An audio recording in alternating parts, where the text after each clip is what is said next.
Hey everyone, welcome to the ATDev podcast.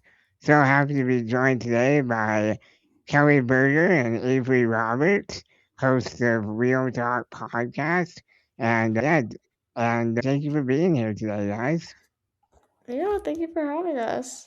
Yeah, excited to chat, Owen. Yeah, same. So yeah, it'd be great maybe for our listeners if you could give a little bit of background on yourselves and your work. Yeah, I can go first. I'm Kelly. I'm a rare disease and disability advocate. I'm based out of the Cincinnati, Ohio area.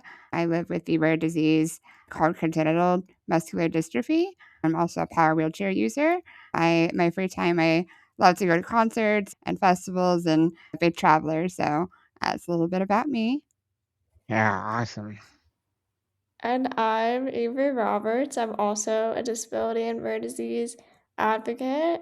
Just do a lot of exploring with Kelly and others in the community of what disability inclusion done right means, as everybody has a different interpretation of it. And yeah, I do a lot of like advocacy work, a lot of legislative advocacy work, putting a face to rare disease on the Hill. Kelly and I live with the same ultra rare form of congenital muscular dystrophy, which leaves us as power wheelchair users. So that's how we see and navigate the world. And yeah, like Kelly said, in my free time, I am a professional dancer in the city. So I'm really passionate about authentic disability representation in our entertainment industry. And yeah, I am located in New York. So we're kind of all over the place. But yeah, excited to chat. Yeah, that's awesome. Yeah, really cool backgrounds you both bring, and yeah, I think disability in the media is something that doesn't get a lot of attention, enough attention, and I'd love to hear a little bit more. I know you've started a podcast, Real Talk podcast, and I love the name. I'd love to maybe just hear a bit more about what kind of your vision is for that and how that fits into your goals of disability representation done right. Yeah, for sure. So obviously, we're a big fan of puns over here. So the real talk just came naturally. It's the play on real talk, keeping it real. So yeah, we just wanted to create a space that amplifies disabled voices. It's sometimes just me and Avery chatting about our everyday lives and things. And sometimes we have guests on, just really trying to bring about just awareness in general, topics that maybe not be discussed as much that we feel like needs attention. So we just try to like uplift each other's voices and just different topics that we want to see more attention to. Like Avery mentioned, the representation in media and just inclusion overall, just general just access needs that we feel like are ignored and not really spoken about. We try to bring those to Yeah, light. Yeah, that's our little vision, our little dream up that we launched recently. So we're excited about it. yeah, yeah, that's great. Yeah, I think that it's a lot of media historically with disability has been, not done by the community. It's much more like performative and looking at disability through the lens of able-bodied people. But yeah, I think that's cool that you guys are working on changing that narrative. Yeah, for sure. We always feel like the stories are written about us and that our voice isn't heard in that. So hopefully it sparks some change and we start to see that kind of ripple effect everywhere. Yeah. Yeah, and Avery, you mentioned that you're a professional dancer. I'd love to hear a little bit more about that and how does that fit into your narrative?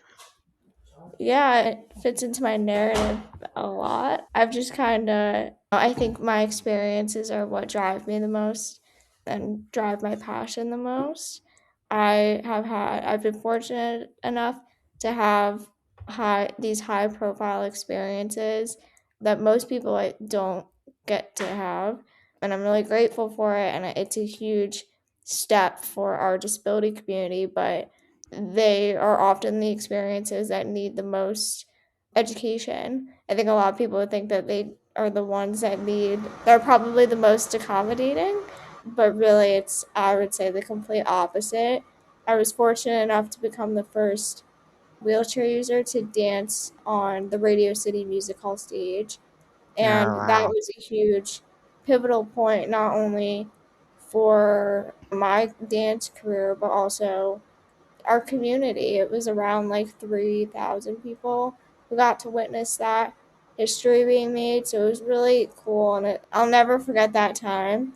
But it was also one of the most, it was the experience that I think completely changed the way I see my work in the industry. That it's not only just what fulfills me, I love dance as dance, but also just how much I represent while doing it. I think that how much fulfillment I get out of it is equal to how much, what am I trying to say, like representation in a way.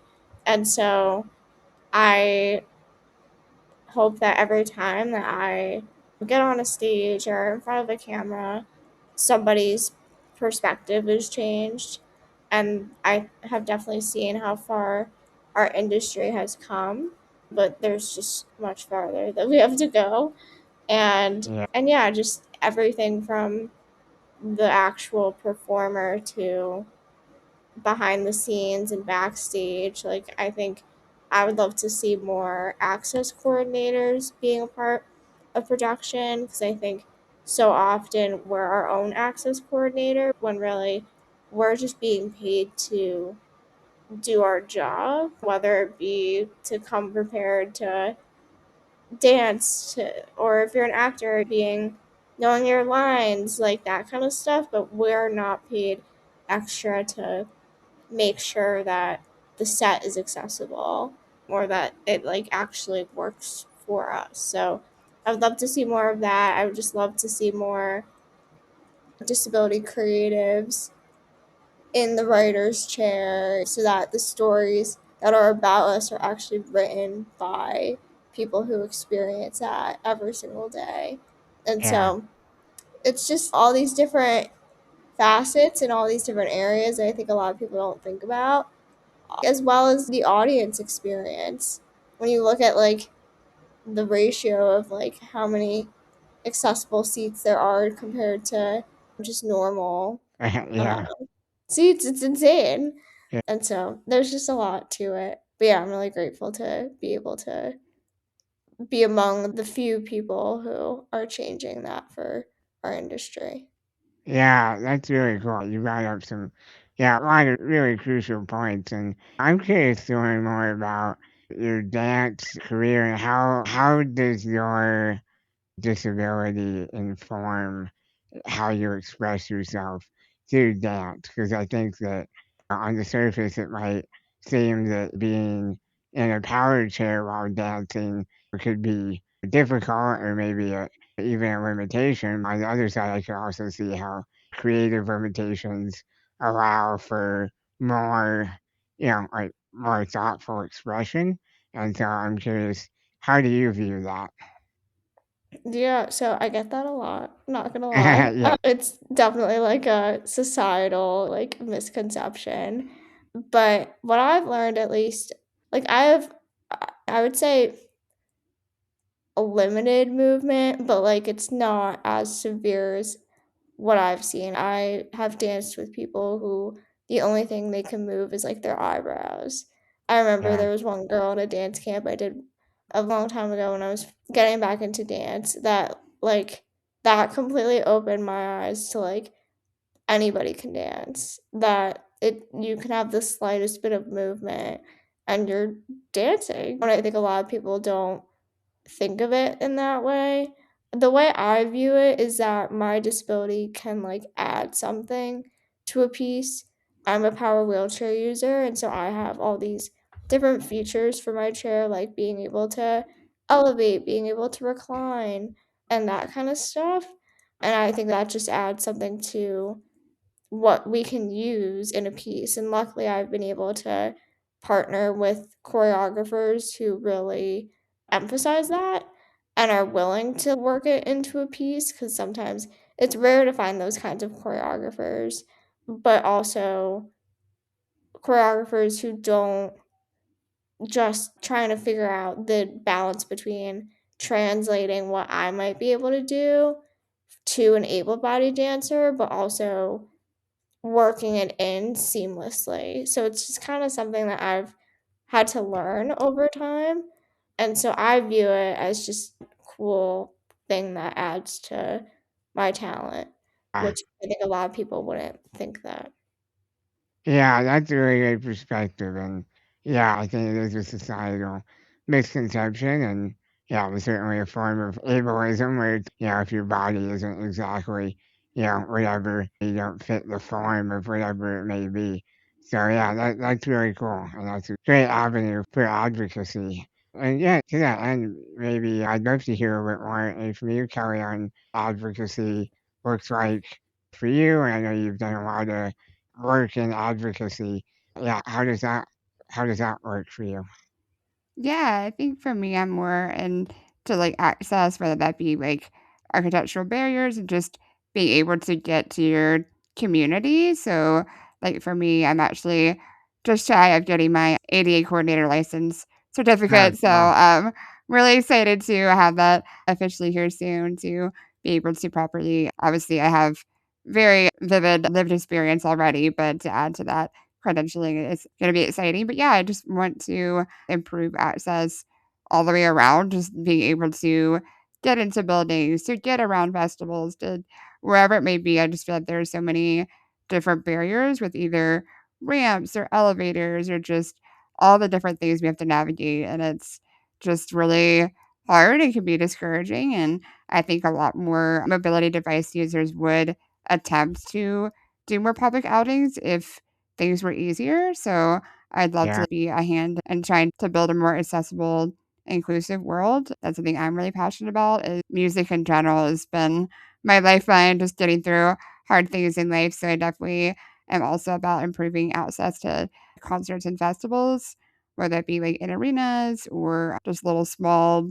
hole in the wall little music venues and gigs and stuff. So that's something that I'm also trying to just work locally with different like promoters and things to try to get more people out to shows. I feel like I'm always the only wheelchair user and I want to fix that. I want to see more of us out there, but I feel like it's just such a struggle and so hard and sometimes unsafe to be in those crowded areas with that many people that there needs to be a safer alternative to us being able to have those same live music experiences. Yeah, absolutely. Yeah, and I think that's something that able-bodied people take for granted. You know, Absolutely. yeah, but yeah, I mean, it's true. Music festivals and concerts, as you said, can be unsafe. It's really overwhelming, and I feel like there just needs to be more coordination and more consideration to all the different types of people that want to attend, and I just feel like we're kinda always the afterthought or, "Oh, no, what are we gonna do with them now?" Like, "Where are we Yeah, supposed to put them?" And I just feel like there could be definitely be improvements all the way around to have a better user experience because oftentimes I feel like I'm left with a bad taste in my mouth after something doesn't go right when I'm out at a concert arena, so it's I could see how that turns people off, and I definitely wanna see more better positive experiences that keep people coming back, that to have those, it's such a fun, like, moving outlet and thing to have, and, yeah, I definitely think that we should be able to take part in that and not be discriminated against in that regard. yeah, absolutely. Yeah, and public access is a right, and yeah, the ADA is, a floor. It's not a ceiling, and it only does, so much. And yeah, it's really up to the advocates and people to demand a better experience. So yeah, that's great. Yeah, you mentioned that you do some advocacy on capital for rare diseases. I'd love to learn a little bit more about what does that look like, and okay, I think people are often intimidated by advocacy and don't really know what that looks like. But I would love just to hear a little bit more about your experiences on that. Yeah, I don't know if I can go, Avery can go. I'll speak a little bit, Avery can speak more into it. She's more of a seasoned advocate than I am, but yeah, so we champion for Rare Disease Day, which is the last day in February each year, and that's the day where it's like Rare Disease Week on Capitol Hill, and so there's everybody from whatever patient organizations participating to kind of champion rare disease inclusion and different policies and things that are on the table at that time to advocate for the needs of rare disease community. It's a really fun, exciting time. It's, like you said, intimidating for a lot of people, but I think that a lot of people don't know is that, like, it's just basically storytelling, just telling your story to the people in power. And it's, if you're not into public speaking, like, that's okay. I was my first time and terrified, and I get it, but it's not as wild and crazy as it seems. It's definitely doable for anybody can participate and tell their story. And it really is just a powerful time to really enact change. Yeah. I love that.